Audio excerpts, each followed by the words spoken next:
This is Focus on Liberia. My name is Dennis Jar, and we are broadcasting from Atlanta, Georgia.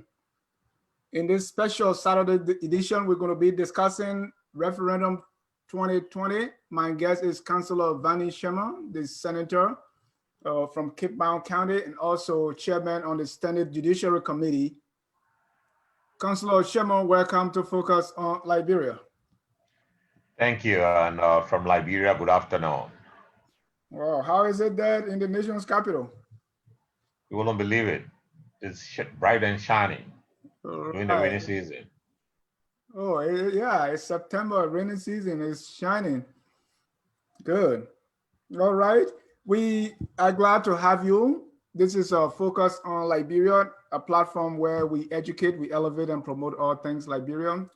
It's wonderful to have you for the first time on this platform. Thanks so much for accepting to be here. You're welcome. You're welcome. Ladies and gentlemen, if you are joining us, please share the show. Let's get started. In December 2020, we're going to have a referendum along with the midterm elections. There's not much that a lot of people know about this referendum. So we took this time to contact Councilor Sherman, who is no stranger to this whole thing of referendum or elections or politics or law. So Councilor Sherman, let's start like this. What is this referendum 2020 all about? In other words, what is a referendum and why do we need one? Well, why do we need a referendum? Yeah. Liberian law provides, that is our alien and nationality law. It provides that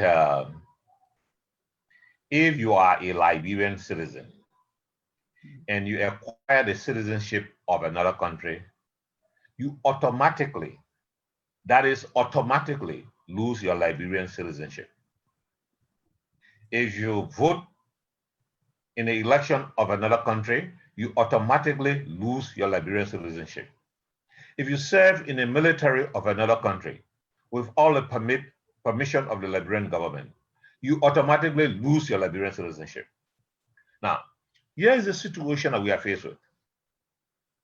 We are faced with a situation where lots of Liberians, I'm told almost 500,000 Liberians, have all the years left this country because of the violence in our country, I think beginning from 1979. They've gone to various parts of the world, mostly in the United States and Europe, and a lot of them have acquired the citizenship of those other countries for various reasons. For example, America, which I'm much more familiar with, in order to get a job in the federal government, you must be a citizen. Mm-hmm. So some of those who went to that country, in order for them to get a job in the federal government, they had to become citizens. Even in state governments, some people want to know, what's your status? Are you an American citizen? Are you a resident? Even their children who have been born in those countries, because in the United States, once born in the United States, you're automatically a United States citizen. Well, Liberian law provides that when at 18 years old, you must make a choice whether you want to continue to be a Liberian citizen or to be a U.S. citizen. So we are faced with a situation where we have lots of our compatriots out of Liberia. Every month, some of them are sending money to Liberia, money that we call remittance money. Mm-hmm. In fact, to the best of our knowledge, that remittance money kept Liberia afloat in the early stages of our civil conflict. And people stand in line at the banks, at MoneyGram and at Western Union to receive money from abroad. From whom? From relatives and friends trying to support relatives and friends in Liberia.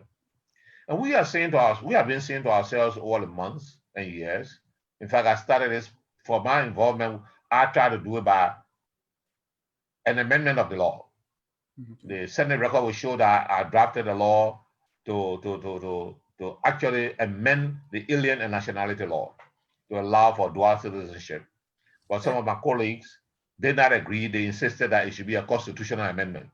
And I will get to that because I have questions. I really think that's where the amendment could have been.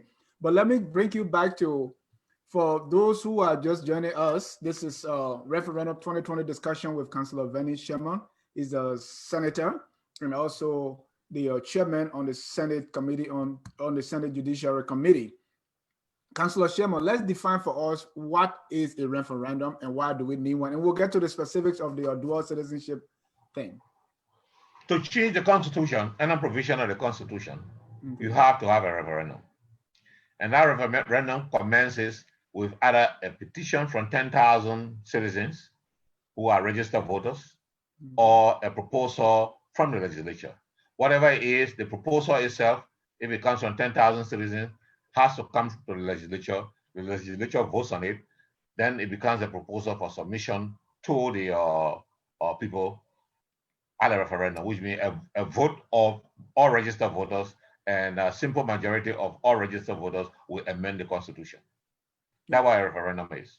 Okay, so like when a referendum comes from, or when that proposal comes from 10,000 citizens, what is the process in both houses for it to become a ballot measure or to be put on the referendum? It is voted upon. Both houses, either house must start and the other concurs. Okay. Then it's sent to the president. The president approves, and then it becomes an issue to go to the people for voting. So now, when the people are voting, is there? You said simple majority. Is it simple majority of the population, of the voting populace, or simple those who voted? Those who voted. Simple majority of those who voted. So let's assume 100 people voted. So you need 51. So it doesn't have to reach any threshold to say, well, even though the simple majority voted, but this number is small, it doesn't represent the country. Is the simple majority of those who voted. Now, some people might decide not to vote at all. Yeah. Like even in the United States, a lot of people decide not to vote at all. Even for the president of the United States, a lot of people decided not going to vote. So, but is that simple majority of those who vote who carried either defeat or carried the referendum?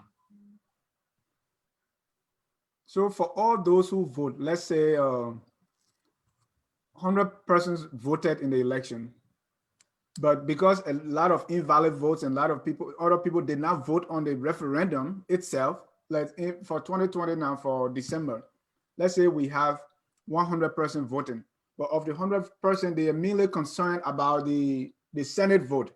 They don't really care about the referendum. So we received 20 votes for the referendum.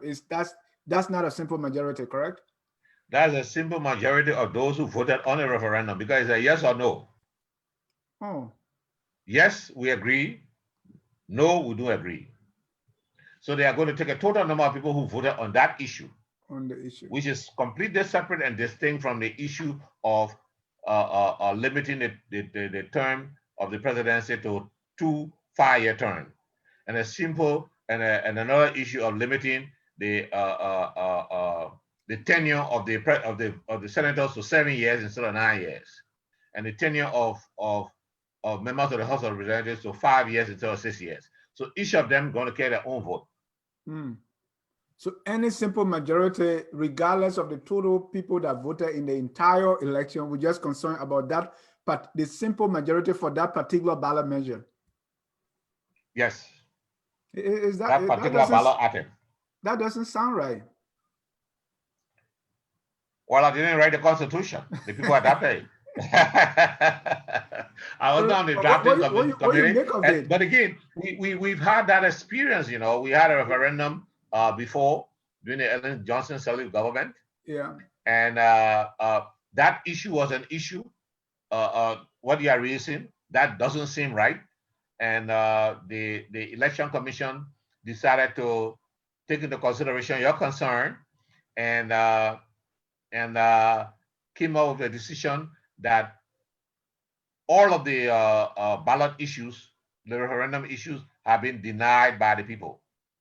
I went to court, to the Supreme Court, on the issue of whether or not all elections should be determined by absolute majority. And the Supreme Court agreed with me that on each item, you have to count the ballots on that item, and a simple majority will carry or deny. So you did this. And that's how we now have absolute majority vote only for the presidency, simple majority for any other election. Explain absolute versus simple for my audience.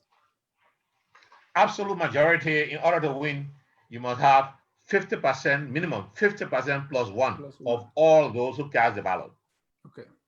Simple majority, you should be the highest, even if there are 100 candidates, you should be the highest. So, for example, we have people becoming senators by how you call it, by a little more than 500 votes for a county. Especially when you go to the because Southeast.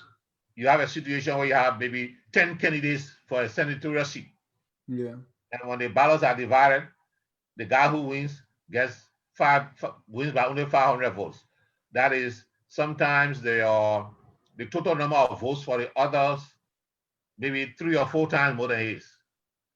Yet he wins the election. Okay, all right. I mean, we'll bring you back and talk more about that. But let's go back to the referendum. Tell me the issues that are on this referendum and what's the timetable, because the National Gazette, because it was published long time, there was some confusion because it still carried October, and then the elections, even though the election was later moved. So let me know the issues on this ballot for this time and what's the timetable. Well, the Constitution requires that when the proposal have been accepted by the legislature and signed by the president, it must, in simple words, rest for 1 year before it is submitted to the people. So had election been held, election would have been held on October as scheduled by the Constitution, we would have still been in the 1 year period, which means the first publication in the official Gazette came in earlier than October. And so we have been in a 1 year period. But in fact, now the election is going to be held December 8th. We'll still be in compliance with the Constitution and the law. All right. Now, the proposition that lots of people are interested in is this proposition on dual citizenship, to allow Liberians, those who are Liberians by birth, to retain their Liberian citizenship, and that their offspring also retain their Liberian citizenship. So you cannot alienate your Liberian citizenship. Yeah. So the fact that you take an oath to another country will not alienate your citizenship of Liberia. You continue to be a Liberian citizen. Okay. That is the dual citizenship referendum. So you can be a citizen of America, a citizen of the UK, a citizen of Ivory Coast, a citizen of Nigeria, and still be a citizen of Liberia. Right. The limitation is that certain positions a dual citizen will not be qualified for. For example, you wouldn't be qualified to be president or vice president of Liberia, or chief justice or associate justice of the Supreme Court.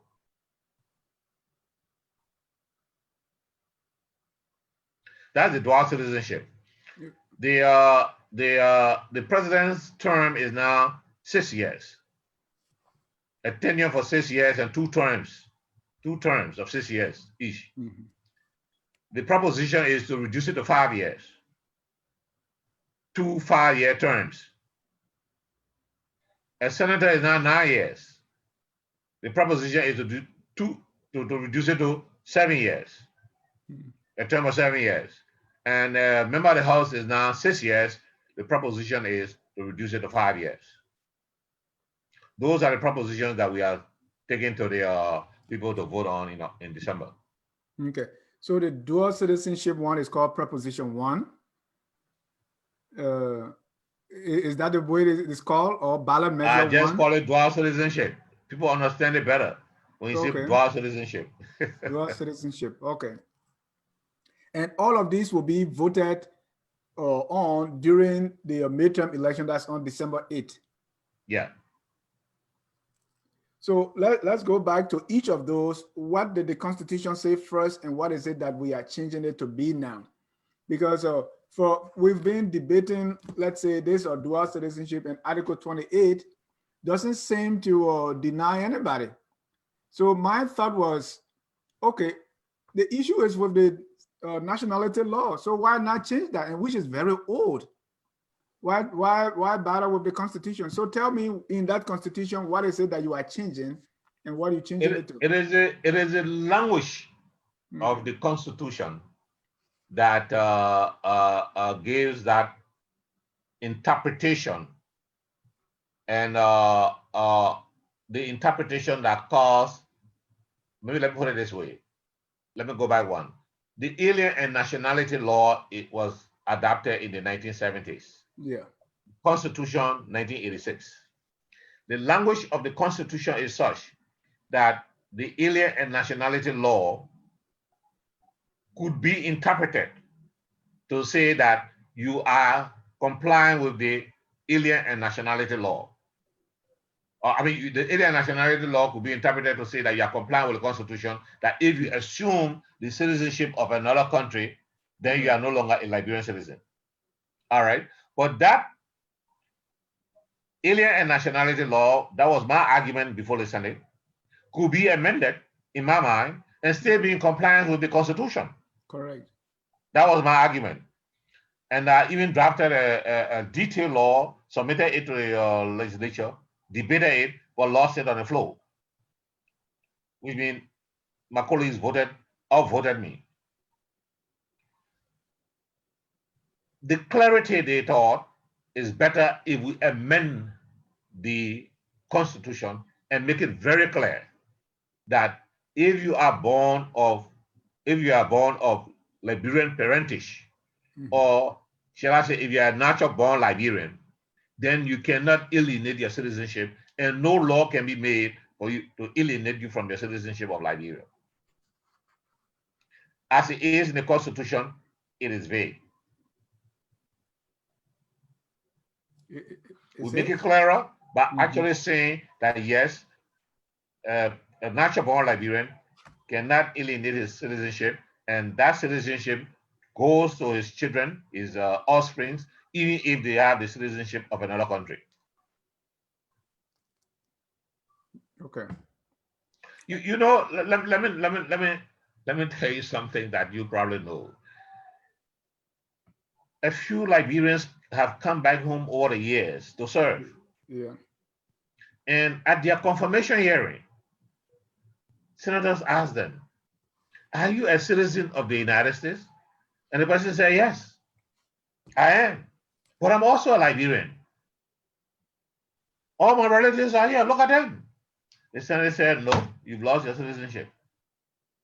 I don't remember the name of the lady now, but she came in to be confirmed as the president of Tubman University. Yeah. They denied her confirmation because she admitted that she was a citizen of the United States. Even though everybody knew her relatives, they knew she was born here, she went to school here, but they denied her on the basis that she was a citizen of the United States and had lost her citizenship of Liberia. And these laws, as we have them, are not only denying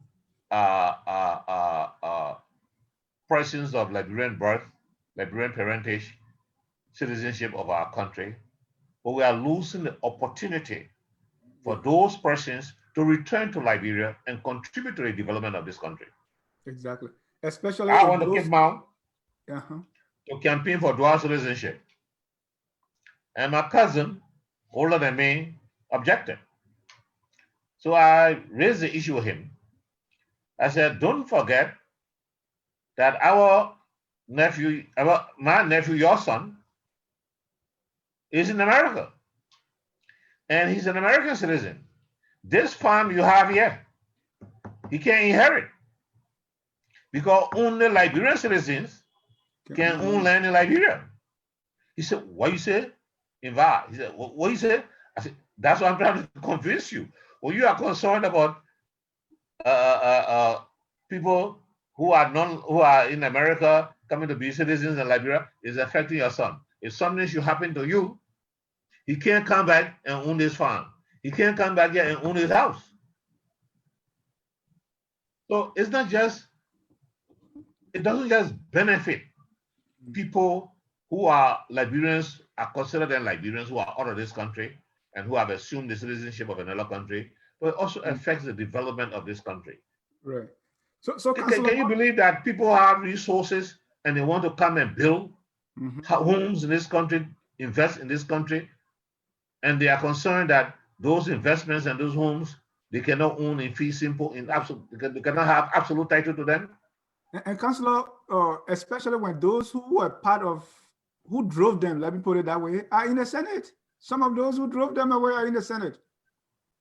Well, I don't want to go to that politics. I want to be sure. I want to be sure that people understand that our advocacy for dual citizenship is something that's beneficial to the country. Very good for the country. Yeah, and the person who tried to kill me and ran away is the one making the law for me not to come back. So anyway, you don't want to go there. But what brought about this whole job business now? When we're talking about dual citizenship, the Constitution is clear. It was the alien nationality law that took that stuff. Now we're trying to ratify that, and people start talking about jobs. How did that come into play? We have a compromise. There was that group of people, or there is that group of people who thought that person who holds dual citizenship has allegiance to more than one country, and they did not want a situation where a person who is a citizen of the United States and also a citizen of Liberia became the president of Liberia or the vice president of Liberia. I mean, look, like in the United States, you have to be born, natural born citizen to be eligible to be president of the United States. You have to have that qualification. So we determine here as a compromise, in order to get his dual citizenship, let's take away the fears of our colleagues that a dual citizen has allegiance to more than one country, Liberia and some other country, and then could do something in Liberia and pay his allegiance to the other country. Even though there's no I will tell you historically,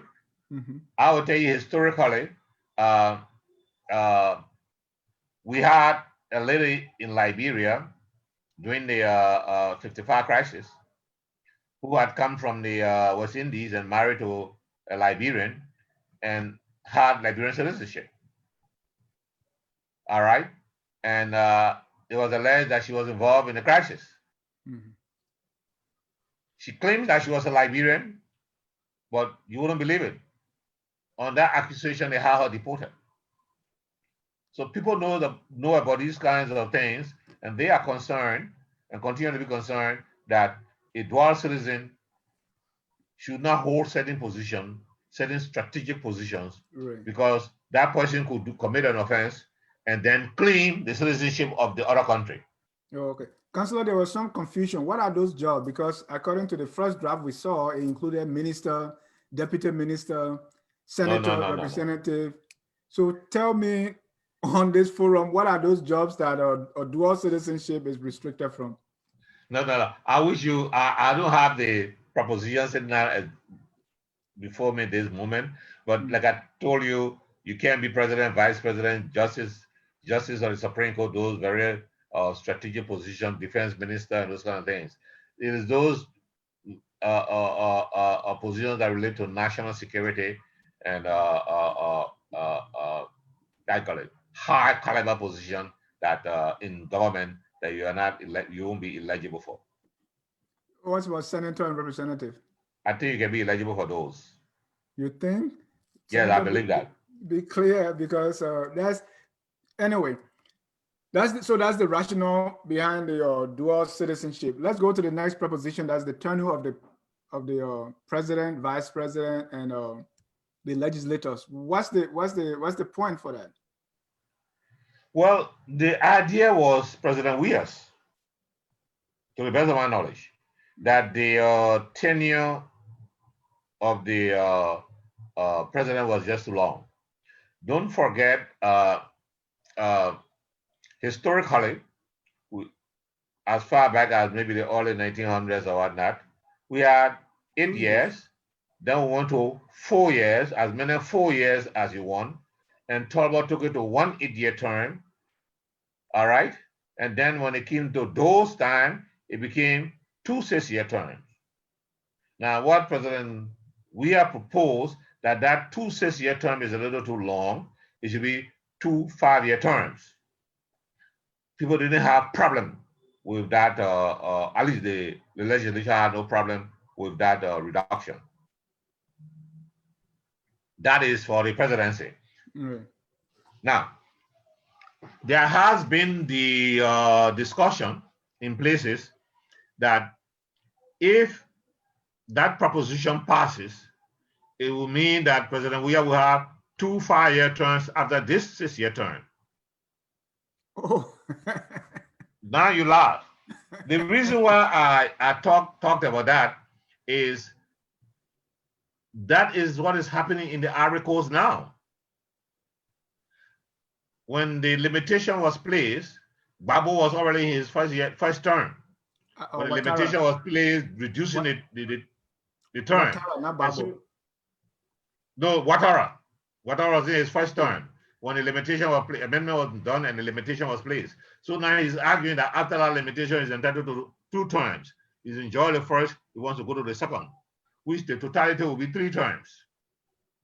And the argument is now in the Ivory Coast that if Gbagbo does that, he'll be getting 3 terms, and was never the intention that amendment would have given him 2 terms in addition to the one that he was serving. Right.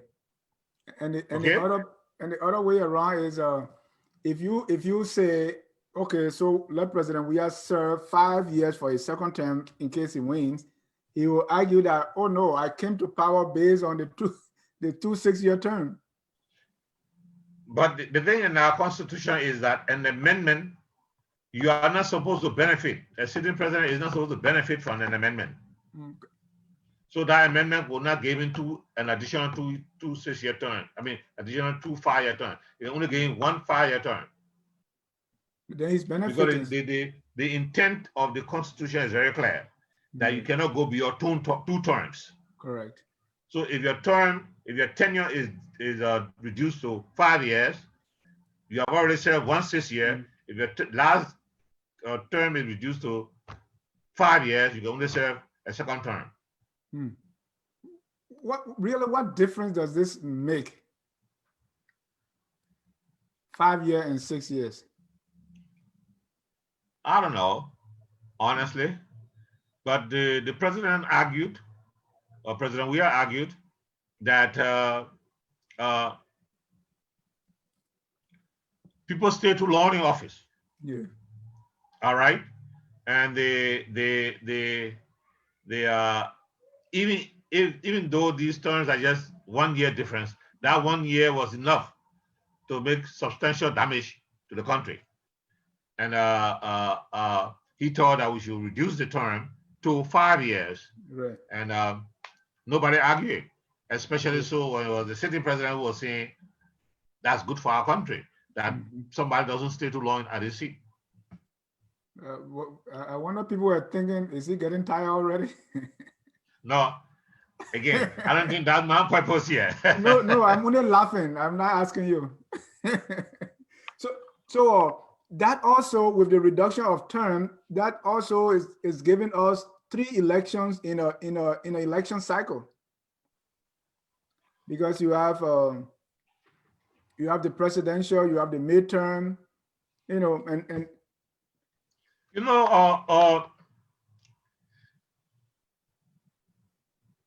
the Constitution provides for, instead of 2 now we having 3. Yeah, let's go. The Constitution provides that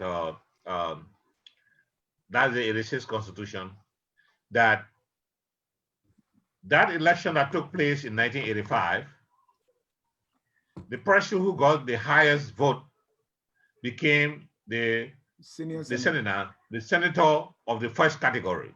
Yeah. And the guy who got the second highest became the senator of the second category. The senator of the first category was for 9 years. Yeah.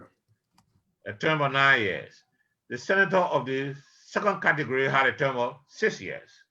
Then it says that after that first term, everybody had a term of 9 years thereafter. And people say to themselves that this term of 9 years is just too long.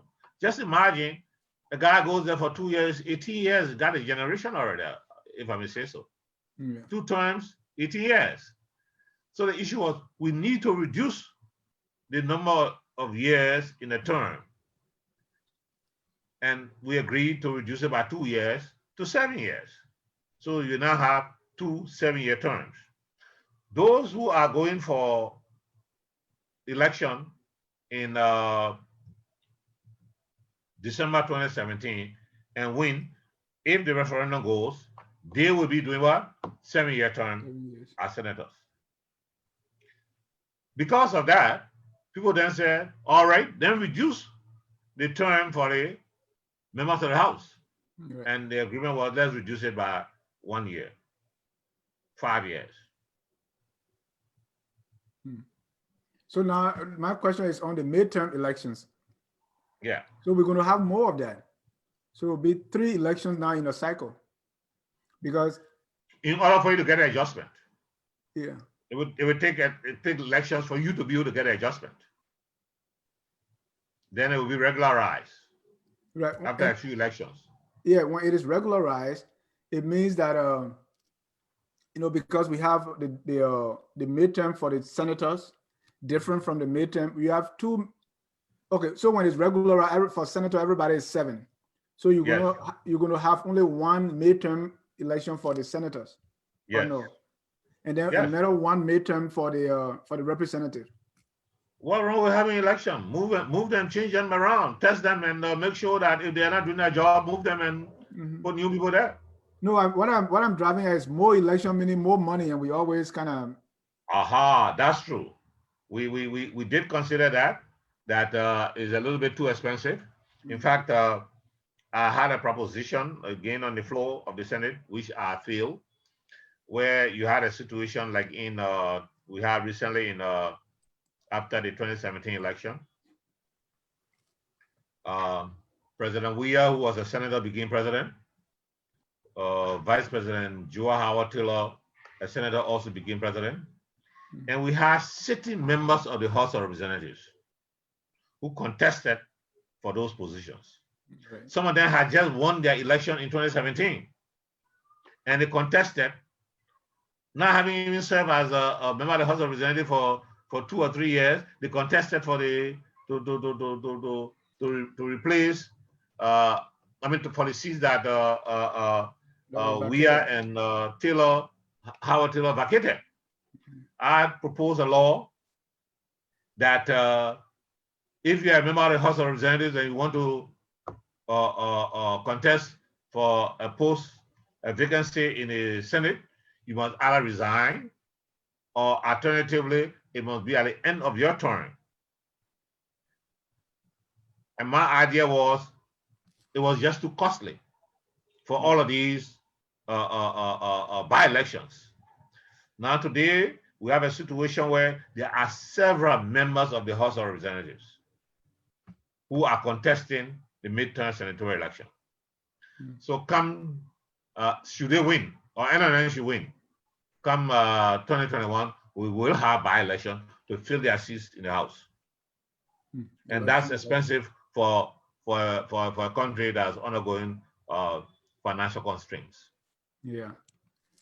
So for this proposition, let's say on December 8th, that's the time we voted, and when they announced that more people voted yes for this ballot measure, what does that mean?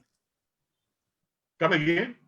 If a yes vote for a ballot measure, let's say dual citizenship, for instance, on the day that it is voted yes, what are the next steps? When does that take effect? Immediately, as soon as it is announced. And then that's why I told you. That's why I told you that those guys who are going for election on December 8th, all right, if they win, because they are not going to take seat until January, the ballot proposition will have already passed, assuming it passes. Yeah. Okay. So they will be going for what? 7-year term. 7 years. So the ballot proposition will pass as soon as the election commission announces that yes, no, that there's a yes vote for proposition number 1. I mean, excuse me, proposition number 2. Okay. So now all this proposition, the ballot measure, kind of a little complicated compared to actual voting for a senator representative with pictures and all that. Right? Do you recognize that it's little more difficult to vote for a person than for a referendum? Yes, I do. Right. But for me, it is not my place as a senator or citizen to tell the government how to present the information to the public. Oh, so you know where I'm going. I know where you are going. It is not my place to tell them, because I believe that the legislature, having approved the proposition, having voted on the proposition, it should be presented in a way that it is very clear.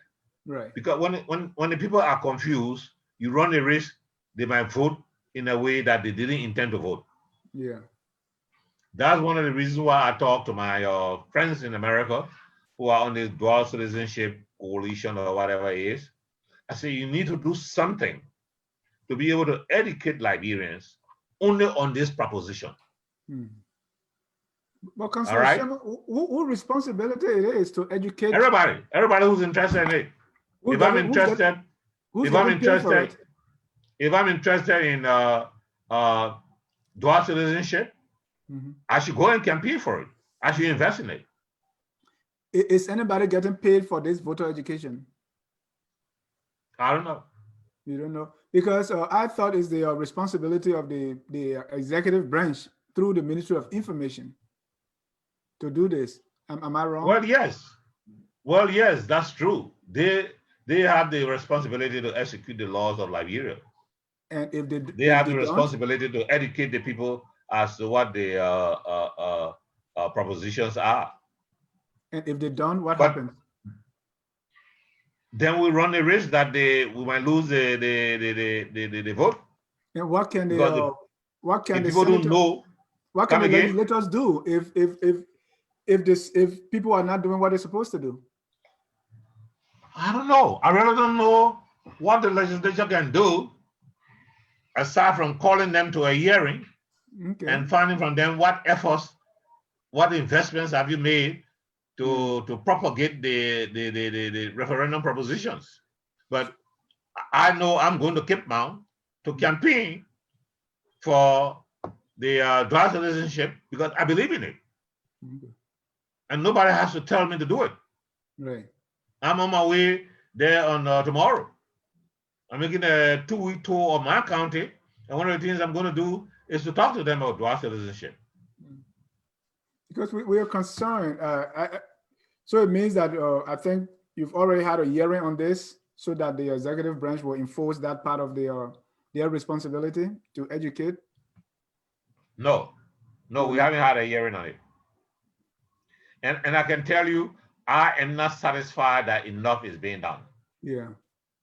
I'm not satisfied that enough is being done. And this is what I've told my friends who have this dual citizenship coalition or whatever they have, the organization, that they too need, if not to come on the ground, but they need to invest, to apply some special efforts to educate the Liberian people, because it's so easy to confuse them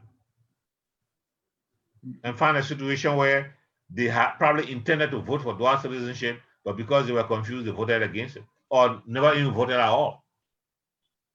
In your mind, you say everyone. So you mean for voter registration or voter education, we're talking about the government of Liberia, political parties, pressure group, citizens Everybody. themselves, everybody. Varney Sherman is going to do it. I'm going to my county to campaign for it. And I believe if the government is not doing it, other branches of government, or if the executive is not doing it, those who are charged with the responsibility of holding them accountable should do that, don't you think? Well, yeah, it will be the people. They'll vote them out of office. but honestly, I think each of us, look, I'm not sure about your status, but I know I got just too many relatives. Not less too many. I got quite a few relatives who are citizens of the UK or of the United States and who want to retain their Liberian citizenship. It is my responsibility, not only relatives, but also friends, childhood friends. It is my responsibility to use the platform that I have to propagate that the reasonableness and to justify that referendum. And that's what I'm going to do in my county.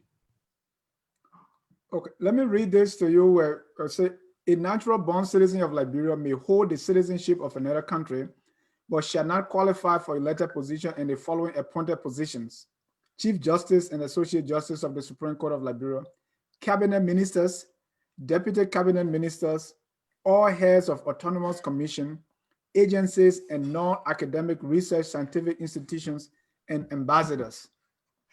You guys are taking a lot from us. What's that? Nobody.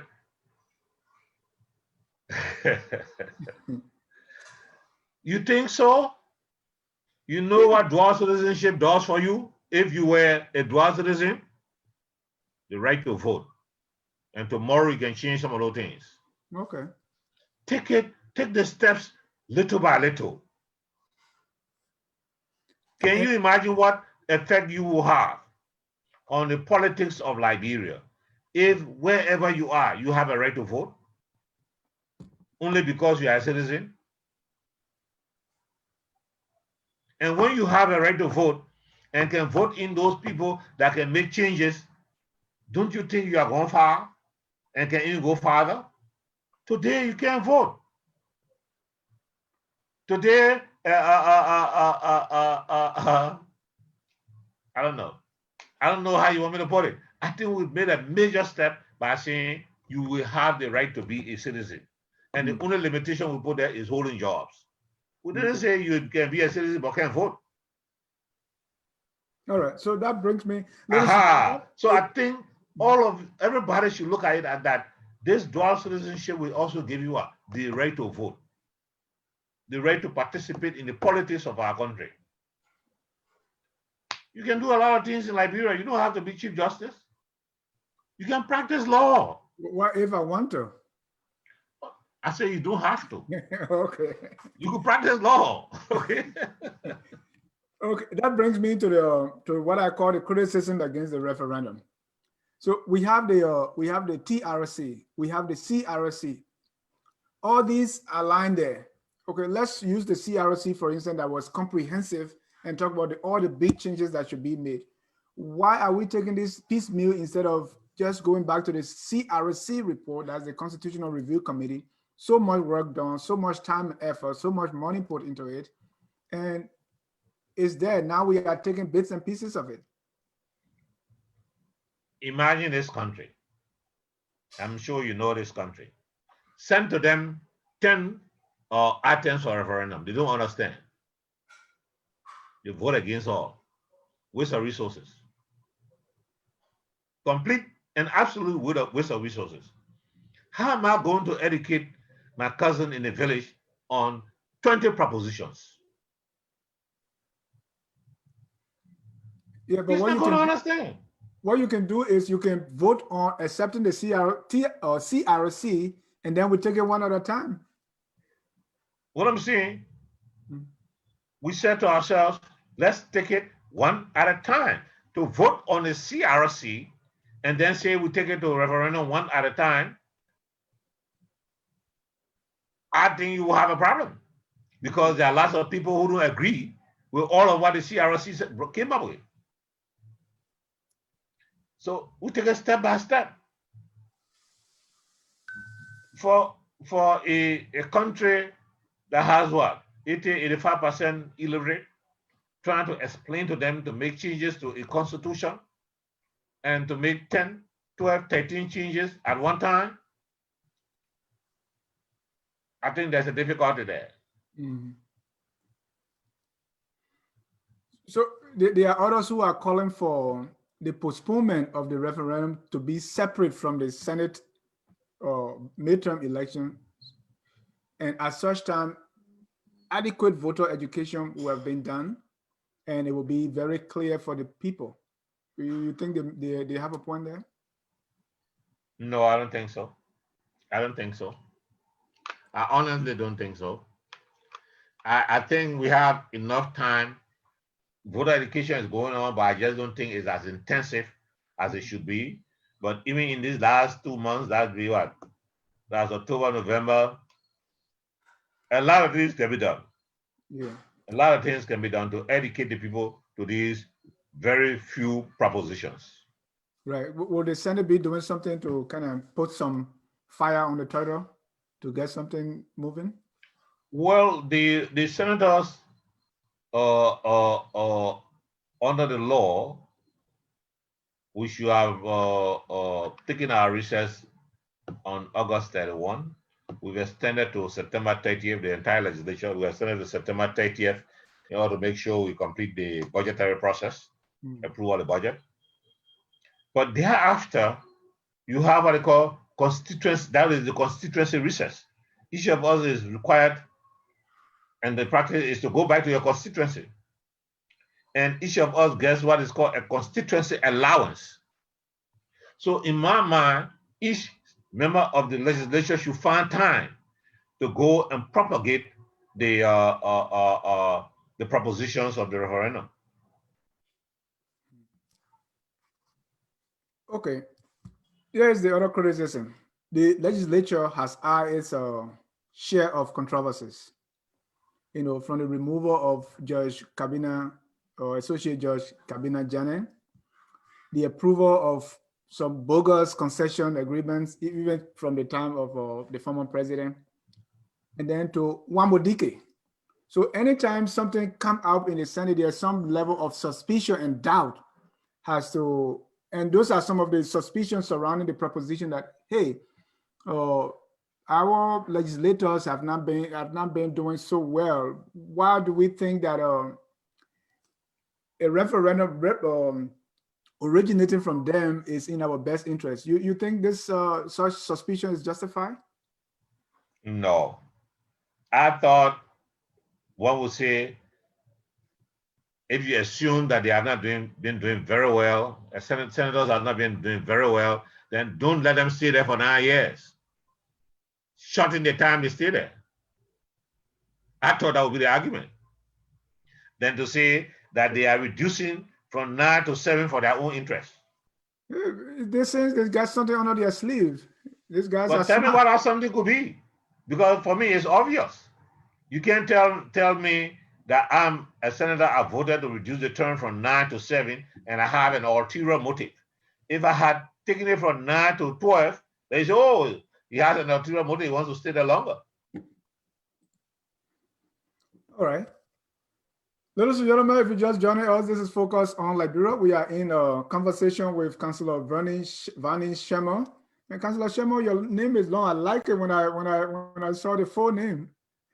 Councillor Varney Sherman is a senator, representing from Grand Cape Mount County. He's also the chairman on the Senate Judiciary Committee. He's been practicing law in Liberia for a long time. Councillor, you will tell me how long and specifically what you're doing. But at this time, I want to open our phone 40 line. years. I've been a lawyer for 40 years. Wow. And what specifically, corporate lawyer, or what kind of law you practice? All of them.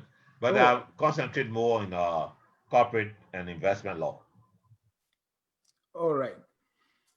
Let me read some comments and then open our phone lines. There's a lot of questions when it comes to the tutor, how many people are not clear in this education that you've provided concerning the simple majority for the ballot measure that people are asking. But let me open the phone line and bring in our first caller. The first caller is Wilton Kettle. Wilton, you are live. Your question or comment? Yeah, thank you, Brother Dennis. Thank you. And welcome to your studio guest, Honorable Varney Sherman. My question is not my question is more of a statement. I think I concur with the Senate and also what the councilor said over there concerning dual citizenship. I think they should be limited to Liberians who want to have this thing passed, that we should not focus on the president position, the vice president, and all the elected, some of the elected positions. This will help to stop or fulfill the fact that Liberians in America, galvanize here to strategize to destabilize our country. We know most of our trouble that happened in Liberia came from here. And if you can take your leaders, most of them were citizens, American citizens, Liberian with American citizenship, that stir up those problems because they wanted to go back and become president and whatever. So it will also help stop that. Secondly, it will also help Liberians here who are professionals to focus in the private sector era instead of focusing on government. I think the idea that the president trying to reduce the term of his office and the Senate and representative is also a good thing, to limit people staying in power for so long and corrupting the system to enrich themselves.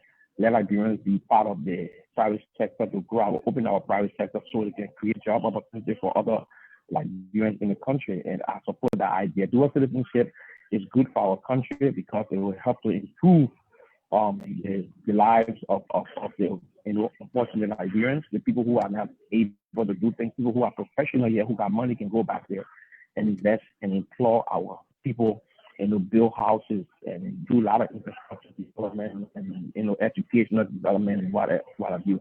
So dual citizenship is good for our nation, and we should embrace it. And come December 8th, I'm encouraging all Liberians to go to the poll and vote this dual citizenship thing. And for us in the diaspora, I just ask that we stop, like the councilor said, stop pushing, stop pushing for so much. At least we have the opportunity that we can vote. The first thing, we got to take it step by step. We have the opportunity that we will go home, we still repossess our lands and all that other stuff. And what we can do now is to start focusing on those things that will develop our nation instead of putting our nation back. Thank you so much, Councilor Varney Sherman and Dennis Jha, my brother. Thank you for the program. Thank you, Wilton. Councilor, let me read a few comments here. Franklin Mogambre said, Councilor Sherman, President, we are served 5 terms after the referendum is passed. That's his question. And Anthony Gay said, where can we find these prepositions? A.B. Carles said, dual citizenship for Liberian is already in effect. A verdict on sometime last year landmark case has provided that all Liberians is at liberty to use their second passport as they please. I think he's talking about the Jallo case. And then Vasiki Son Kamara said, reducing tenure is very great, as well as stopping seated legislator to contest upward mobility from representative to senator while seated. Any comment from our caller and the few comments? Thank you, my brother. Thank you for the program. Thank you. Councilor, you can respond to a few comments and the caller, then I bring in more. Is somebody calling or you asking me to respond? You can respond first, then I bring in more callers. We have a whole list here. I want to say thank you to the first speaker for commending us for the referendum on dual citizenship, and also for the proposition dual citizenship, and for the proposition on reduction of the tenure of the president, the senators, and the members of the House of Representatives. I want to thank him very much. And I hope more Liberians will have the same attitude. Okay. The fact of the matter is that I believe that, and I think you agree, that the bulwark of democracy is election. Free, fair, transparent election. That the people have an opportunity to make a decision as to have their public servants go back into private life or whatever. That's very important. And I what these propositions are doing is to make it more frequent. Like the caller said, that people will not get so entrenched in these positions and become so powerful that they can ignore the desires and aspirations of the Liberian people. Yeah. I think we should promote and propagate these propositions for those very purposes. That's my comment. One of the propositions that we didn't talk about much is moving the election date because of rainy season. I headed the Senate committee for that. Our original proposition was that you have a situation where the roads are bad, very, very bad. In fact, at this moment, it's extremely difficult to go to the southeast. And if you must campaign and get to the people and explain to them and tell them and try to convince them to vote for you, you need access to them. Right. And so that was the purpose. Move the election day to the dry season. That gives people the opportunity to be able to campaign, to be able to get to the people, explain to the people, and canvass for their votes. That was the purpose. And again, Dennis, I think it's self-explanatory. It doesn't need an argument. It doesn't need a debate. Who wants to tell me that August, September is the time to go campaigning? I sometimes wonder why we chose October. And so that's the purpose. Moving it to a place where people will have, candidates will have, or let's say the people will have access to their candidates, and make a determination as to who is best qualified to represent them. Okay, let's take more callers. There's this caller from Egan, Minnesota. Caller, your name and where you call, and your name. First, thank you. My name is Momo Saki. I come from Minnesota. And I want to say thanks to the council and the senator. You get me? Yeah, go ahead. 1 minute. Yeah, so I want to say thanks to the council and the senator. I think if our senator and our lawmakers doing this, coming on like holding town hall meetings, educating our people on some of the things they're doing in the national legislature, I don't think people will get a kind of dark cloud about that. But yes, my question to the senator, the issues about election in Liberia, like the election budget line is around 13 million. My question to the senator, what is the Liberian Senate doing like to enforce the national election commission? Like for example, most of the things they use on the election, they go to other countries, like the printing batter, other stuff, they go to other countries to do that. Why the national election cannot tell the election commissioner, we have printing press in Liberia, why they cannot give that contract to a printing press that machine can be buy and come to Liberia and that be done in Liberia? Most of the things like what can be produced in other countries that they can give that contract to Liberia or any business person in Liberia to do that, to cut down some of the costs of the election. Great question. Hold on, Councilor. Let me bring in few more callers. If you can jot the questions down. Let me take our next caller. That's Moses Sandy. Mr. Sandy, you are live. Your question or comment?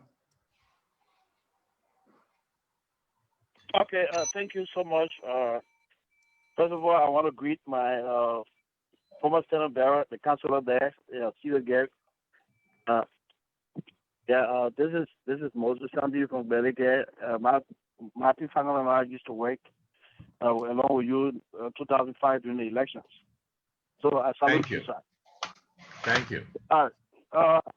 Yeah.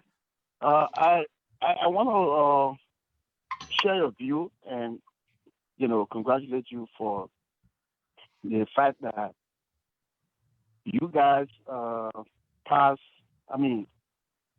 wrote that bill for dual citizenship. I think the argument that the fact that we will be given the opportunity to vote in Liberia should be the first aspect of the dual citizenship.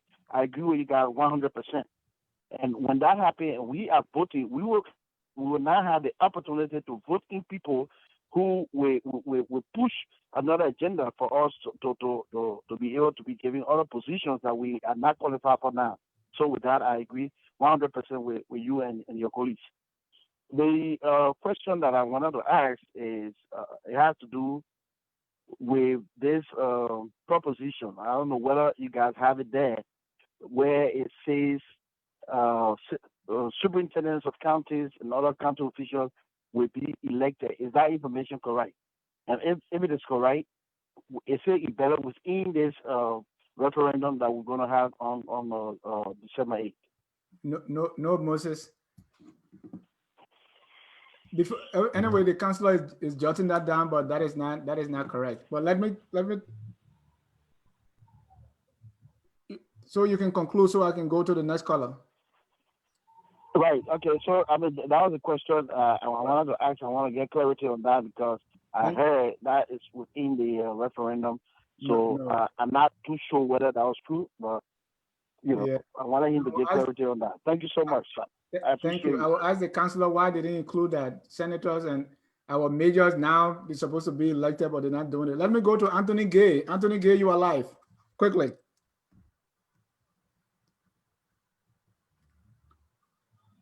Anthony Gay, you are live. Are you there? Yeah, sorry. I was unmuting my phone. Sorry. I have my phone muted too. Thank you, Mr. Ja. And I want to say good afternoon to Senator Sherman. Thank you for taking up the time to come on this platform. I want to commend Focus on Liberia for what they are doing as well. Two questions. One question is, under our current law, does the mayoral position consider an elected position or an appointed position? Number two, you did not answer my second question. My first question was, where do we find these documents, all those propositions? Where can we find it so we can educate ourselves? Thank you for having me. Thank you.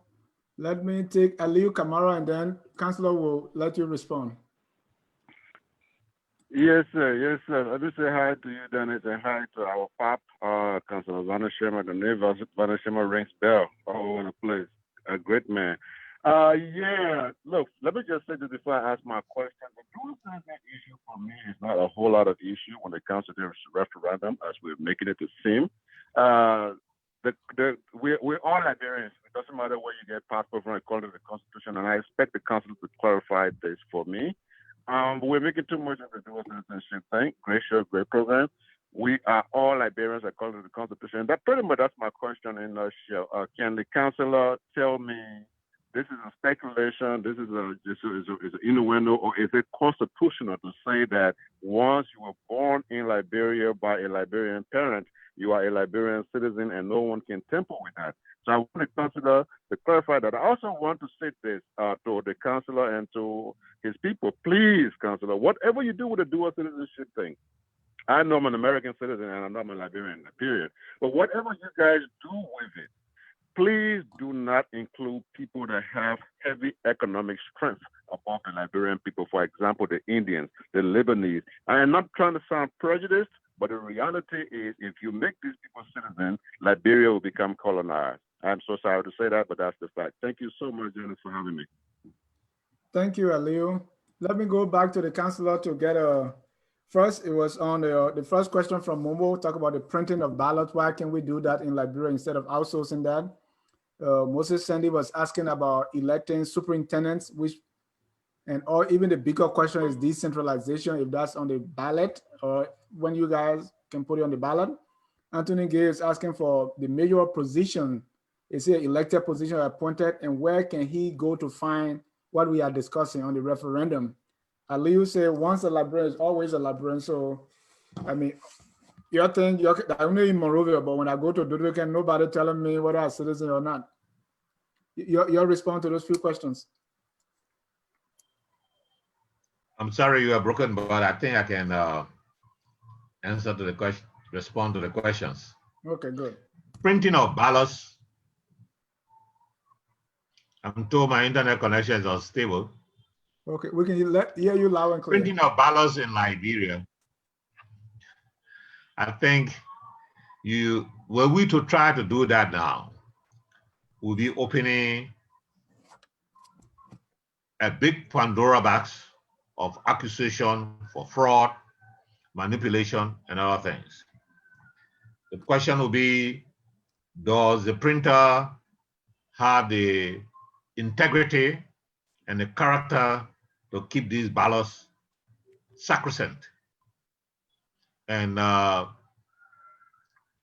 even where we have ballots printed outside of Liberia and brought to Liberia, we have had questions on those ballots.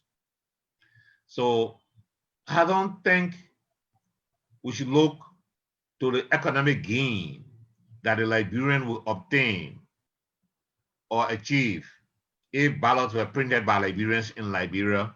We should look to the sanctity and the credibility of those papers. And that's why they are printed outside of Liberia by somebody who has no interest in how many printed and what signals are placed on them. I disagree so much, but go ahead. I just have to tell you the truth. The other thing is capacity. Which printing presses in Liberia have the capacity? Right now, I don't think they do. Maybe there are some, but I don't think they do, to be able to print those number of ballots and keep them secure. So that, I believe, is the reason why these ballots are printed outside of the country and brought into the country. You answer the question on superintendents. The Constitution now provides that they are appointed. The process is that the president makes a nomination to the Liberian Senate. The Liberian Senate goes through a confirmation process, approves the nominee or rejects the nominee. If approved, then the president appoints the person to that position. That is the process, that's the Constitution. The third question was whether a mayor is elected or appointed. That was a controversy a couple of years back. President Salif appointed the mayor of Zwedru, Grand Jide County, the city of Zwedru, Grand Jide County. And the Liberty Party challenged that appointment. The theory of the Liberty Party's case was that cities are created by an act of the legislature, and in that act, the legislature provides that the mayor is supposed to be elected. Those of you who are old enough, you know about the famous contention of Dr. Amos Sawyer to be elected as mayor of Monrovia. You remember that? Those were the days that mayors were elected. But President Salif appointed this particular mayor of Zwedru, and he was challenged. The case went to the Supreme Court, and the Supreme Court interpreted the law on executive power, appointment power, and it was stated those positions that are elected positions and those positions that are appointed positions. And the position for mayor was never expressly stated. And so the Supreme Court concluded because the Constitution does not expressly provide for election of mayor, that it intended to exclude, and therefore the president can appoint mayors. So as it is now, the president does appoint mayors in keeping with that decision of the Supreme Court. Mayor were also elected because I remember when Jim Shelley, Wiles, they all contested for mayor of Monrovia, So That's even right. those time mayor were, so couldn't the Supreme Court look at precedents? Well, the Supreme Court look at the Constitution. Okay. You see, when the Constitution, the way the Constitution express the appointing powers of the president, those positions to which you can appoint. No, let's say put it this way. There's no provision in the Constitution that says mayor can be elected. Okay. The Constitution is clear, for example, that paramount chiefs can be elected. But it doesn't say that mayors can be elected. And so is that ambiguity that they cause the Supreme Court to make the application of the law that says where the law is so written and details who is supposed to be elected and did not call the names of mayors, then mayors are supposed to be appointed. Right, and all we can say, it was that ambiguity that President Sirleaf exploited. I wouldn't want to use that word. Okay. That's not what the Supreme Court said. All right. All right. Now, you're asking me where the propositions can be found. The propositions can be found on the website of the Executive Mansion. I'm sorry I don't have it here, but the propositions can be found on the website of the Executive Mansion. And to the best of my knowledge, the propositions are all over. I'm sorry the caller doesn't have them, but I'm sure you just read some of them to me, so will you be kind enough to give him the propositions? Yeah, we'll share them from the National Gazette. Yeah. All right. But, so now, the Senate website doesn't have that too? The legislators, you don't have a website or have those propositions somewhere? No, I'm not aware of that. I'm not aware of that. I'm not aware of that. The final question was on the implication of the dual citizenship. The provision of our Constitution that says, in order to be a Liberian citizen, you must be of Negro descent. Has that changed? So, Lebanese cannot be a citizen. The dual citizenship proposition does not provide that it will make it possible for a Lebanese to be a citizen. Okay. I have a few more callers. But here's the catch there. Okay. If a Lebanese, you have a child by a Liberian, that child has a right to citizenship of Liberia. Until they reach maturity and they can decide? Well, once you decide to be a Lebanese, then that's a different thing. No, but after 21, let's say I'm using that age as maturity. What we are seeing now, this 21 thing comes in where they say, look, if you are born of foreign parentage and Liberian parentage, then you must choose which country's citizenship you desire when you become 21. But dual citizenship saying, if you are born of Liberian parentage, they didn't say both should be Liberians. If one is a Liberian that's of Liberian parentage, then you automatically are a Liberian. Okay. Councillor, when you were answering the question, you said something I told you I disagree. To me, it's like people don't want to fix the bigger issue and they are finding shortcuts. For instance, the rainy season. If we have better roads, we won't really mind about rainy season. But because we don't want to fix the road, we don't want to put in good infrastructure, so we are changing the Constitution because of our own weakness or unwillingness to do the things that we're supposed to do. That's one. Two, you talk about printing the ballot outside because of the capacity or because people don't trust our Liberian system, if I should paraphrase you that way. Those are all shortcuts. Why can't we put in the necessary safeguards and do the right thing so that we don't have to take these shortcuts or play with the Constitution so as to make these things happen? I don't think printing a ballot is a constitutional provision. Yeah, the first one. It's a matter of it's a logistical issue. All right, something that can be managed. But I was just speculating or maybe thinking, I've never been involved in ballot printing or those kind of things, that the reason why the National Election Commission goes outside Liberia is because of lack of capacity. I'm not suggesting that the Liberian government should not try to create the capacity in Liberia to print the ballots. Okay. The other suggestion I made was that one of the reasons is the sanctity of these instruments, of these papers. Then as this country, we have to culturally accept that some Liberians do have some level of integrity, all right, and that they will do the right thing. Mm-hmm. But there is that in-depth suspicion, for example, that the election commission might give the printing of the ballot to a relative or to a friend. Mm-hmm. Something that you can't pass a law to control. So I guess this is one of the reasons why they say, let's give it to, let's take it to China or to Britain or whatever it is to have it printed, because we know that we get a fair bidding, and it will be, the Chinese company is not going to give some of those ballots to anybody because they don't know anybody in Liberia to give them to. All of those things, I have never heard anybody since my level of maturity, since being involved in national politics from 1985, challenging the source of the ballots, whether or not enough ballots came in or tampering with the ballots like that. Right. But the only thing I heard was in the hands of Liberians to do, there will be those kinds of accusations, which will undermine the credibility and sanctity of the election. Let's underline that word. You probably believe that, hey, give it to Liberians, and once the Liberian company has the machinery to do the printing, let them do it.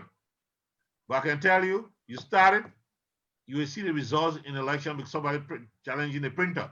You printed too many, all right, and those kinds of things. Councillor, this is a kind of national, I don't want to say national security because that's not my area, but if you say the sanctity of the ballot, you know, that also speak to other issues. And I'll give you an example where I have a son who washes his own dishes, but he can't use you go for another dish because he doesn't trust his own washing, right? So we are now saying, well, if it is printed in Liberia, the sanctity will be questioned, but we can print it in China. The same way we are not trusting our own healthcare. If I'm a senator or if I'm president, I'm not going to go to JFK, I got to go to Ghana or I got to go to America. If I'm in government from days of old, I can't go to University of Liberia, I have to go to Harvard, I have the money. So that sanctity or not trusting our local system, that's the kind of bigger question it raises, and that's the concern I'm having as you were expressing that. Well, I think we can we'll all develop and mature to the place that we can say to ourselves that we can give this to a Liberian company to do. A Liberian company that has the machinery and can do this job on time. I fundamentally have no problem with that. But I say to you that the possibility of challenges at the end of the election, that the printing press did A, B, C, D, that possibility of those challenges are more possible than if they were printed somewhere and brought here. You might come to the conclusion and say, okay, why print the money out of this country? Give it to a Liberian printer. Let the Liberian printer be the one to print money. You could go that far. But you need people to have confidence in those instruments, in the bills, the Liberian dollar bills, and in the ballots. Okay. And I'm saying to you, given where I sit, this country that I've always lived in, they will not have confidence if it is done by a Liberian. Yeah. I'm not saying we shouldn't mature there. I think we can grow there. That's something we should try to get to. But to do it now, I think you'll be making more problems for this country than you can imagine. Okay, we can start working towards that. When the issue arose, there is nobody who doesn't agree that we need the road infrastructure. Honestly, if you come from the southeast, you will cry for yourself every rainy season. Because if you are there, you are stuck. You can't come to Monrovia very easily. If you're in Monrovia, you can't go. If you must go, it takes you 1 week, 2 weeks before you can get through. If you see photographs of the roads as they are, you will cry for the southeast. Yeah. I'm going to Cape Mount. I can't go anywhere in Cape Mount with a 4-wheel drive. No sedan. Maybe I can take the the main road, the Babangida Highway, and go to Tierney. But to go anywhere else other than that, even to rob a spot where I was born, I need a 4-wheel drive. So then we look at the cost of investment into roads. And we say to ourselves, these things have to be done small, before we can get to that level where we have the connectivity of paved roads. It will take a couple of years. Okay. All right? Yeah, sure. It will take a couple of years because bring you a few more colors. Yes, I'll listen to them. This one is former TLA member, James Lassa. Mr. Lassa, you are live.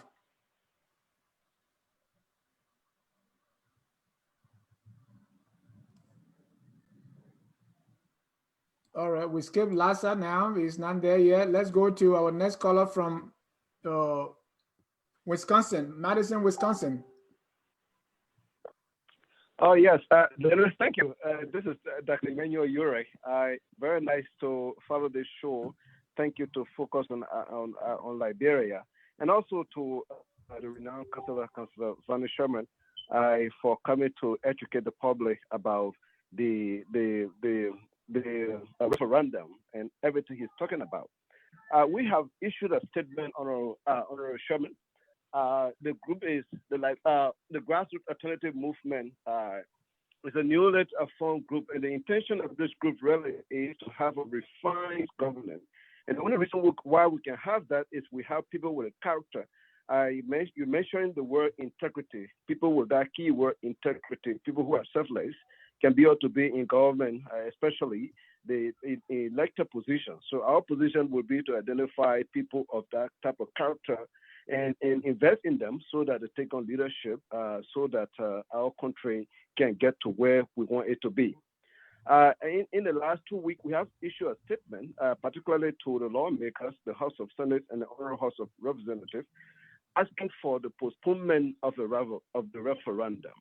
And we are not against the referendum. We are not against the propositions in the referendum. But our case is that to combine it with the senatorial election, the education will be very confusing. And then because the referendum, the proposition are issue-based, education associated with that is quite different than the human face when it comes to those who want to become senators. We think that both will be very confused. And then it might be a failure. Our argument is based on 2011. This is the first time we have had several elections combined, referenda election combined. At least 4 of them since the country gained its independence, out of the number of referenda we have had in the past. But at least the recent one is 2011, when all the propositions got failed. One has to be challenged in court at the Supreme Court before even there was some sort of leeway. Primarily because none of the propositions that was voted for got the 2/3 required by the Constitution. And we see the same thing happening now, right? We see that type of danger that if we force the referendum along with the senatorial election, there might be a failure in terms of getting 2/3. And if all is a failure to introduce it, it's going to be tough to do that, and it will be a waste of money. We are saying, and the third reason really is that, in fact, the Constitution has so many problems. Councilor Sherman, you are a legal lawyer, so you know what I'm talking about. The Constitution has so many problems, and the way we see it is that the Constitutional Reform Commission that was set up under the Allen administration, they did well, and Global Moses Group, they actually did well and came up with more than 50,000 problems. And they were reduced into 25, and then we've been trying to treat them in piecemeal. So we are saying that, in fact, we need to relook at that work and see whether we can be able to do this constitutional reform one and for all, rather than doing it in piecemeal. So we're saying that we should not combine it this year. Let's hold it maybe over the next year or so, and try to see how we can tackle it one and for all and solve it. I just wanted to bring that to your attention. We have issued press statement, and we have sent a letter to the Senate. We sent another one to the House of Representatives. So I wanted to get your feedback on that. Thank you. Thank you, Dr. Ure. Let me bring in, this person was actually our first caller. Martha Garnett is the name here. 1637. Your name and where you calling from? I'm calling from Staten Island, New York. And your Thank name God is? to hear your voice, and Thank you. I'm proud of you guys for being there for us. Ecclesiastes said there is season for everything. And when the end time comes in, every hidden thing will come to light. Amen. If we're going to change things, one thing, even though I was young in Liberia, but we had no voice in our own country, first of all, I would start with my own name. My father's name is Garnet. Gaswa Garnet. It means hidden things.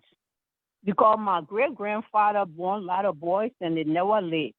So when my dad was born, they said they shouldn't tell anybody until he become 1 year old. Hidden things, Garnet. But like we say, in the colonial people changed his name because they changed people's name the way they were to pronounce it. And he was working for Firestone. But my reason of calling is Sweetland or Liberty brought us here.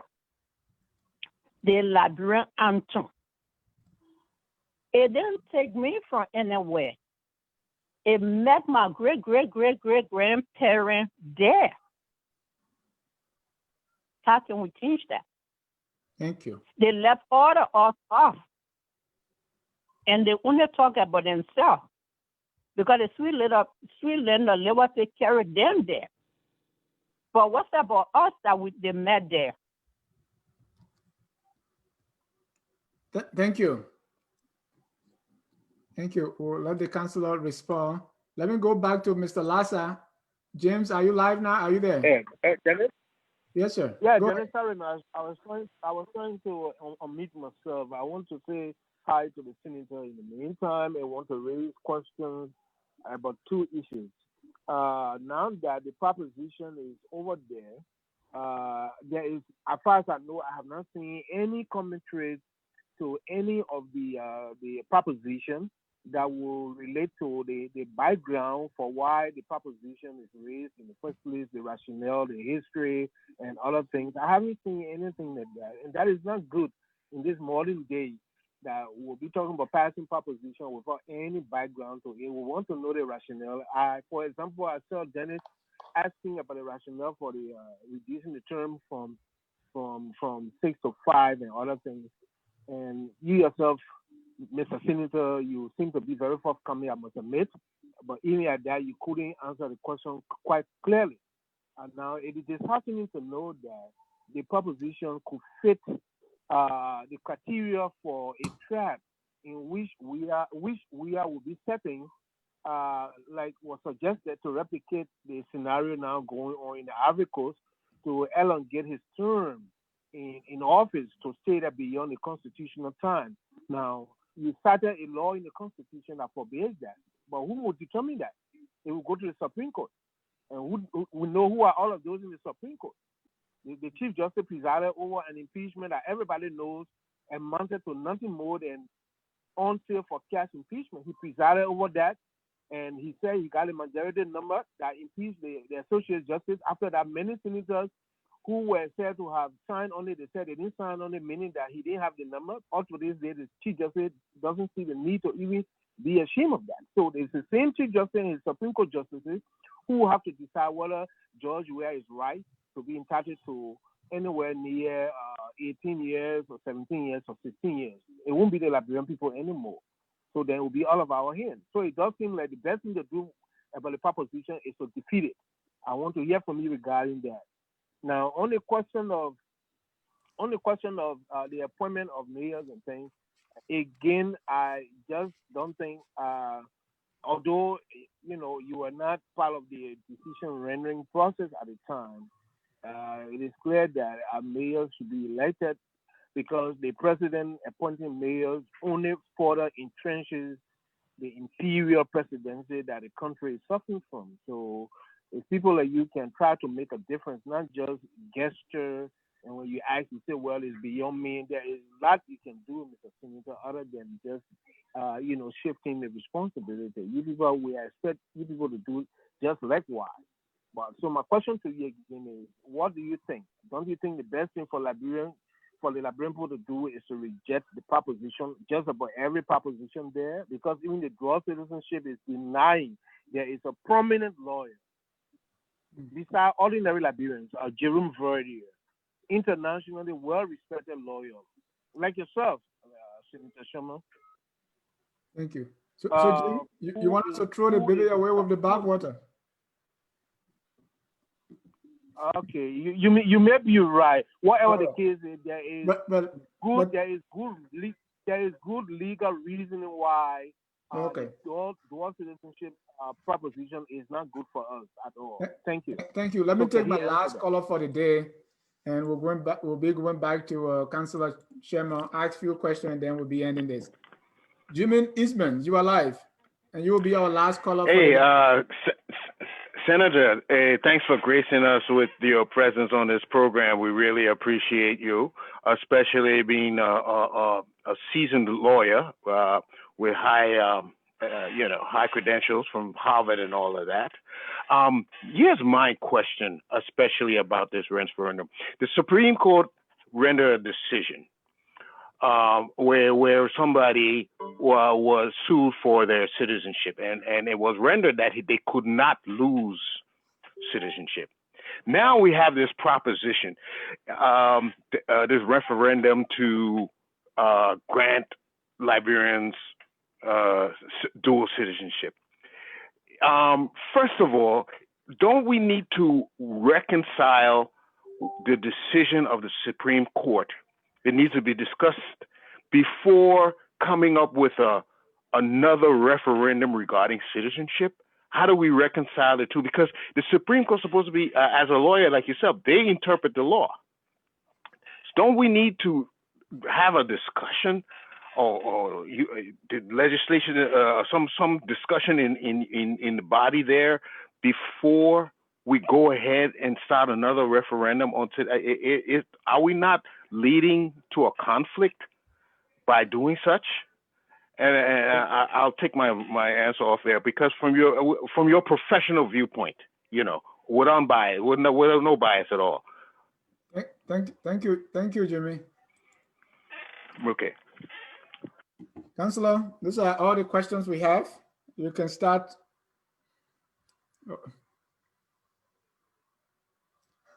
Let me start with the 2011 referendum. Okay. That was a standalone referendum because there was no election for candidate at that time. And the decision of the Election Commission was that all the propositions were rejected. As I said to you, I'm the guy who went to court at the Supreme Court and managed to get that proposition on simple majority accepted based on my suggestion to the Supreme Court that the manner in which the Election Commission tabulated the votes was wrong. And we got that proposition accepted to have been endorsed or approved by the people. But that 2011 referendum has so many propositions, and the people are just confused. So when you come and say the Constitution Review Commission did a good job and proposed so many changes to the Constitution, let's send these changes at one time to the people to decide on, we run the risk that they will not be sufficiently educated.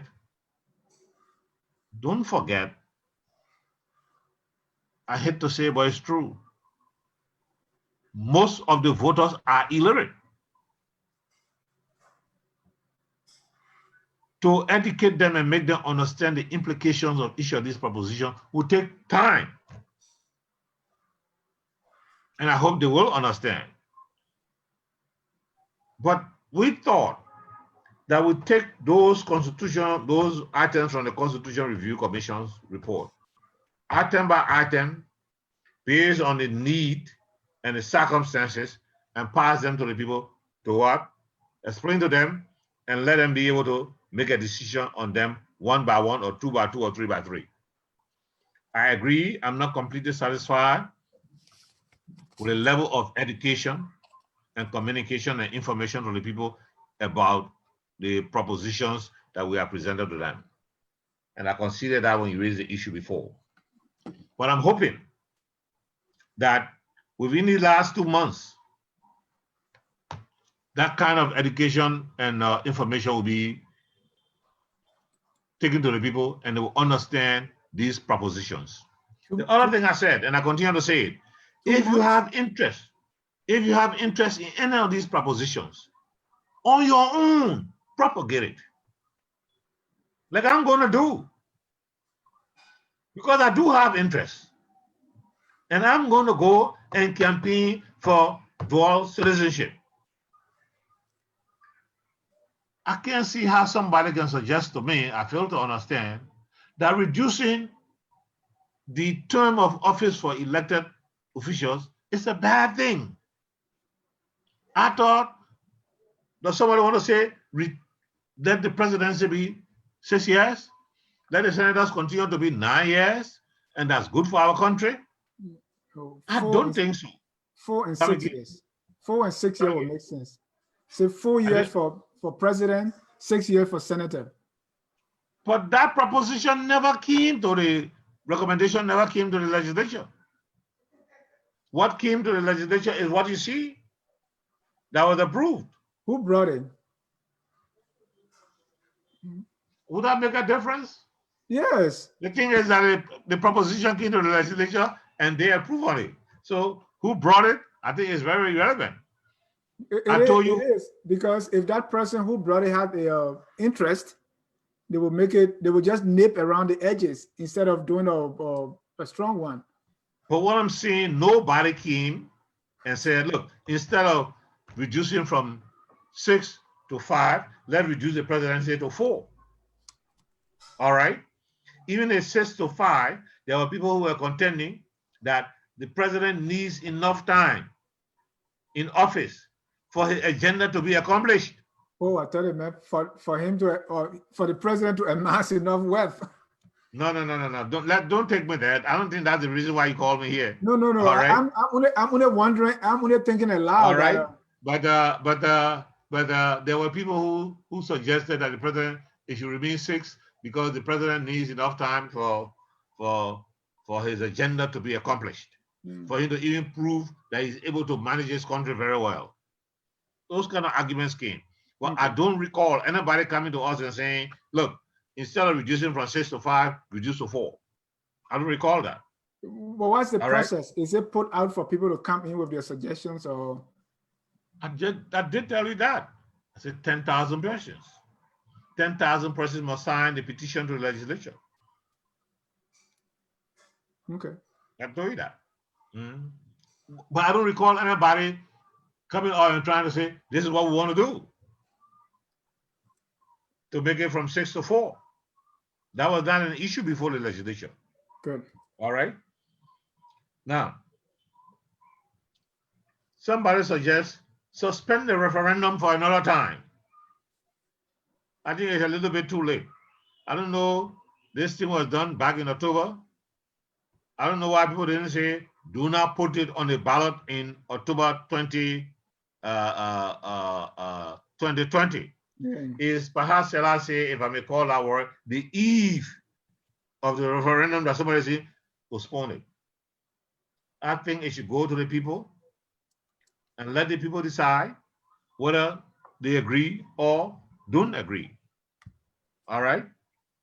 Instead of saying, let's suspend it to another time. Unless you say to yourself, if it is a bad proposition, let the people reject it. And nobody will say, we don't accept the decision of the people. Let the people reject it. But I can see somebody will say, let me say, I fail to understand how somebody will say, reduction of the tenure is a bad idea. Let the tenure remain as it is, or increase the tenure. I don't understand that. So what other issue is it that was raised that you were thinking I might need to respond to? Yes, the issue is on the this. Got a lot of them here. He also talked about combining the same Emmanuel Ure said, combining both the referendum and the election. But he said that is too late, and he said his group sent a letter to the Senate, and they're waiting for a response on the postponement. I don't Another recall issue. seeing. I don't recall seeing that letter. At least that letter has not been placed on the floor. Okay. I don't recall seeing it at all. Martha Garner raised the issue of the Love of Liberty Brothers here. He said she was there, should be met us here. James Lasser said he has seen no commentary on the rationale of the of this proposition, and talking about going to the Supreme Court. Let's say if the proposition passes for the tenure and President Weah wants to serve 2 more terms, he doesn't see how going to the Supreme Court will change anything, because he's reminded of the Kabina Jana issue. And then James Eastman said the Jallo case, there's been no enough information on the Jallo case or explanation of the Jallo case, which will serve as a segue into this proposition or the proposition on dual citizenship, because there was some confusion there. We don't, and there is, and I remember I told you there was an ambiguity that needed to be clear. Yeah. And that this referendum will clear that ambiguity. Nobody said that the statutes were unconstitutional. Declare the statute unconstitutional. You see what I mean? Yeah. That statute that says that if a Liberian citizen assumes the citizenship of another country, he automatically loses his citizenship. There was no petition to the Supreme Court that says that provision of the statute is unconstitutional, declare it unconstitutional. That provision of the statute that says if you vote in the election of another country, you automatically lose your citizenship. There was no petition to the Supreme Court that says declare that provision of the constitution of the statute unconstitutional. That provision of the statute that says if you if you assume the citizenship, if you perform in the military of another, enlist in the military of another country with all the permission of the Liberian government, you automatically lose your citizenship. There was no petition to the Supreme Court to declare those provisions of the Constitution, provisions of the law unconstitutional. Okay. So the question still remains: are those provisions of the law constitutional or unconstitutional? Don't forget, I'm the guy who went there first and said these provisions of the law should be amended. That we could look at the Constitution in the ambiguity of the Constitution and amend it. I didn't succeed. The way to clear the ambiguity is a referendum that will clearly come and say, once a Liberian, always a Liberian. When I campaigned in 2005, I raised that issue when I wanted to be president, that we should have that. That was one of the mantras of our campaign. Once a Liberian, always a Liberian. That your citizenship was inalienable, just as your right to life is inalienable. That is the way I wanted the Constitution to stay. But hey, the fact of the matter is, I think this referendum is timely, I believe, and I believe we should go and test it. But let's educate the people and inform the people, because if we don't, we run the risk that the good in this dual citizenship, we could lose it. Okay. Dennis, I don't know whether you have any property in Liberia or you have any interest in ever coming back to Liberia. I do. If you are like my children, all right, and all our relatives who want to retain their property in Liberia, who want to one day come and live here as Liberians, not necessarily wanting to be president, but to live like every other Liberian, you'll be interested in dual citizenship. Mm-hmm. You'll be interested in coming here to exercise that right and don't be looked at as a stranger who needs a visa to come here. Yeah, Councilor, I'm interested. I'm connected. I come from all the way beyond Goldback, from the south in Dodwicken. Nobody in Dodwicken look at me any differently. Dual citizen. All that is in Morovia. One day, somebody will do that to you. I remember in the when I was in how you call it, head of political parties in this country, a fellow lost the election in Nimba County only because his adversary said, "This man is not a Nimba County Gio. He's a Guinean Gio." His father, now you are laughing. His grandfather came from Guinea and came to Liberia to settle. And that's how he distinguished himself as an original Liberian Gio, and the other guy was a Guinean Gio. Maybe Ivorian Gio, because no Gio in Guinea. Or the Gio. No, but some kind of Gio, I think I said it. The Gio, his Gio was different. Yeah, his Gio was original Liberian Gio, and the other guy's Gio was from another country. Yeah. Somebody will challenge you like that one day. Okay. So as far as if you coming back from God's back, don't forget, somebody could say, yeah, he comes from God's back, but you know what? For the last 20 years, he hasn't been here. Okay. I don't like to go personal, but there's this question that keep asking about the newly elected chairman of the Unity Party. And the comments keep going back and forth on right here. It first came from Yankwe Gihen Boma. He said you spoke of Liberian citizens being of Negro descent, but the newly appointed elected Unity Party chairman, my good friend Ami Moda, is of Lebanese descent. So how can he be? And to the credit of other people, say he has a Liberian mother and a Lebanese father, so he's a Liberian.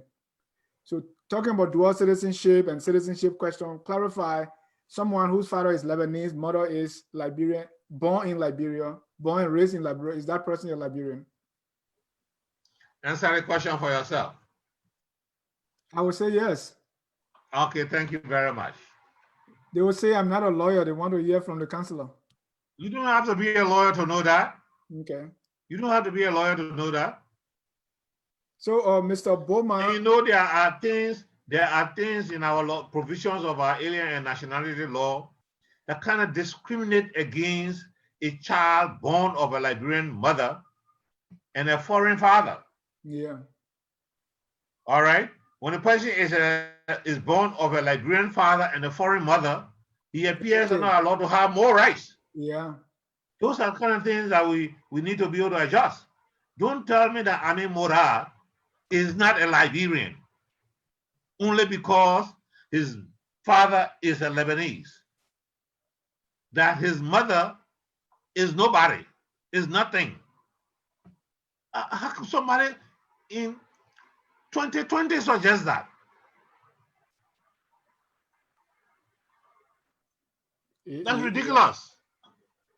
And that's why very ridiculous.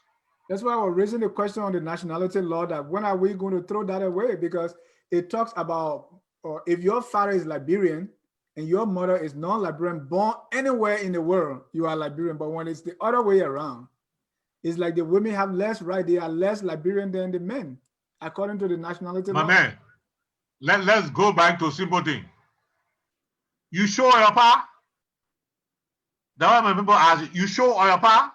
You show of your mother more. You show of your man. More than your father. You show of your man. That's what Liberian people can tell you. You can never be sure of your pa. Your pa could be somebody different. Right? Yeah. Your man can be somebody different. Your man are your man. Right. Then you say the person who is born of a Liberian mother has less rights than if he carries a Liberian father's name. That's the law now. That's our law. He could be my son. See how bad it is. But look, we need to change that discrimination. Right. Because our constitution says there should be what? Equal protection under the law.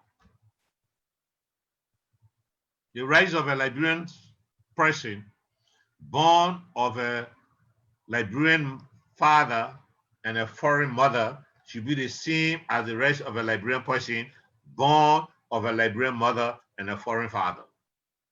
Just so what does this Negro descent mean? Does it mean both parents? Does it mean mother? Does it mean father? Negro descent and Negro descent. You don't need any explanation. No, I do. I don't know why you need explanation. Eh? You're asking me whether both it should be both father and mother.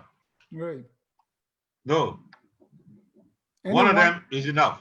Right. That's what I thought, but I needed I to don't see why it should be a question. No, but that's One the of them is question. enough. That's the question my audience they're raising.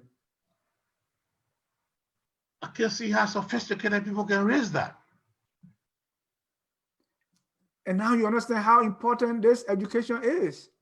Because even I can people understand that how sophisticated people can say, oh my God. So when you're born of a, how you call it, a white father and a black mother in America, you are African American, or when you are born of a black father and a white, you are no longer African American. Which one? After all that, one you got black blood, you African American. That American law, what do we say? I'm just saying, even people, people's perception. Yeah. Once one of your heritage is black, you are African American. Isn't that true? That's true. Whether is your mother or your father, you're African American.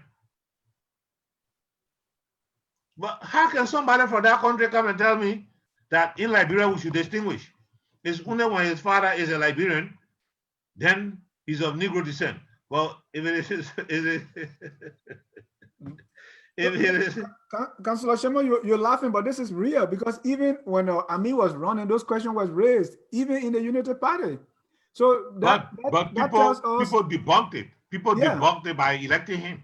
Yeah, people did, and that's what we want to see. They debunked it by electing him. So we want to it was see not an issue. We want to see more education on these things. I don't have a single blot of discrimination in me. I like to compete. Yeah. Even if he's coming from Russia, let him come compete with me. I don't have a single blot of discrimination. Why are we afraid? Why are we afraid?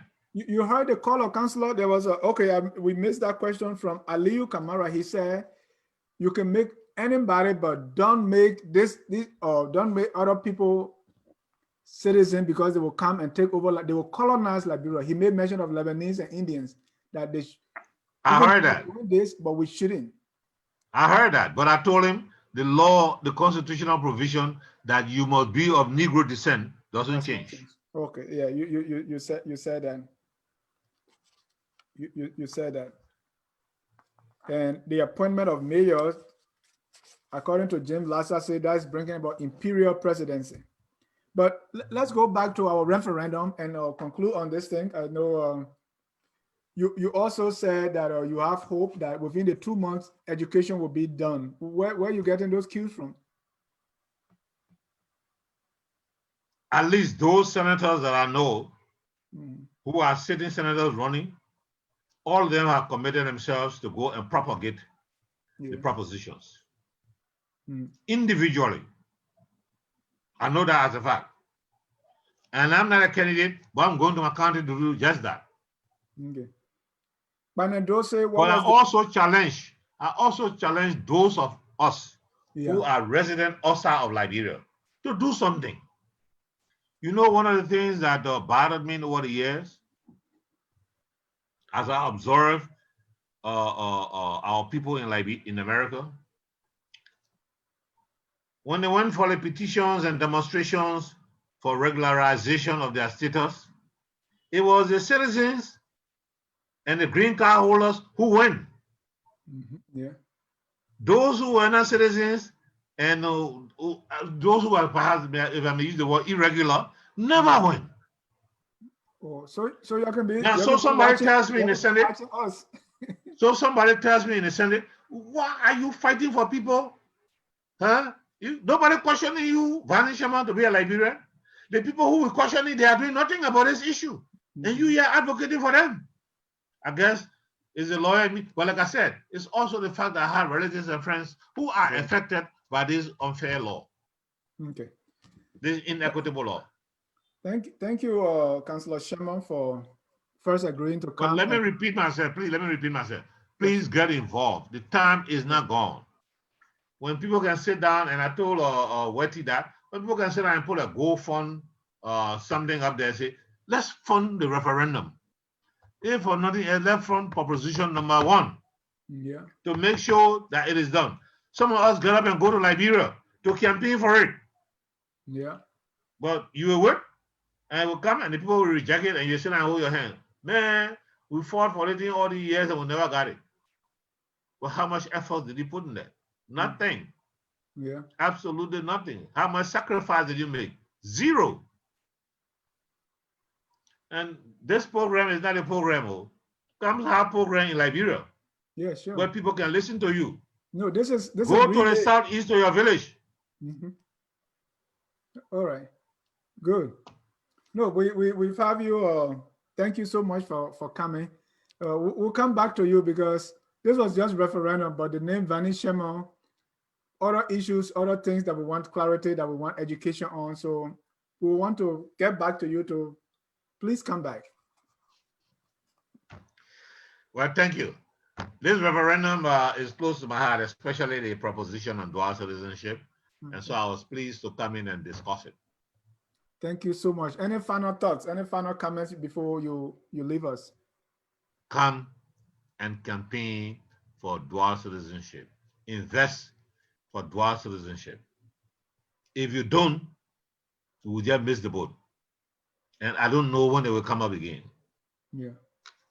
Thank you so much, Councillor, for your time. I want to thank all our viewers, those who commented, call in, everybody. Thank you so much.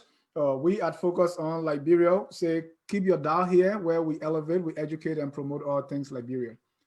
Until then, from all of us here at Focus on Liberia, I want to say, have a good weekend. We'll be coming on at 3 o'clock with our Everywhere Marketplace, where we discuss business, economic, and finance. And also at 7 p.m., we're going to have a debate, the opposition versus the ruling coalition on December elections. You don't want to miss that.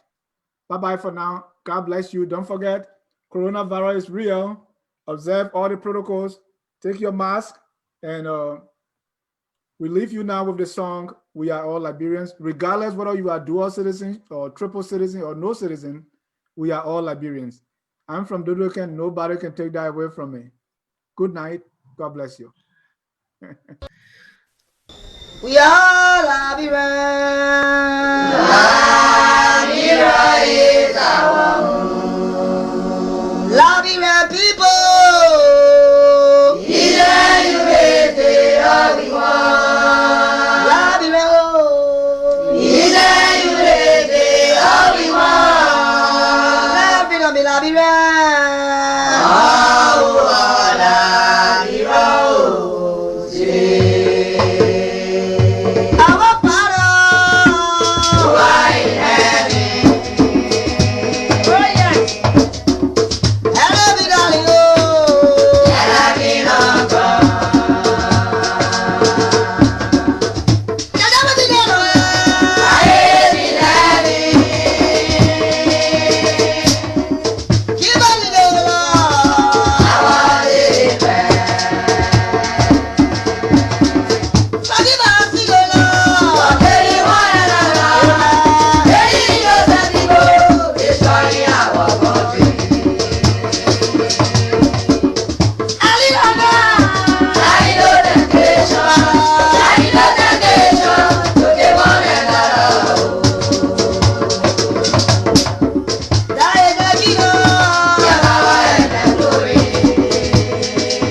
Forgive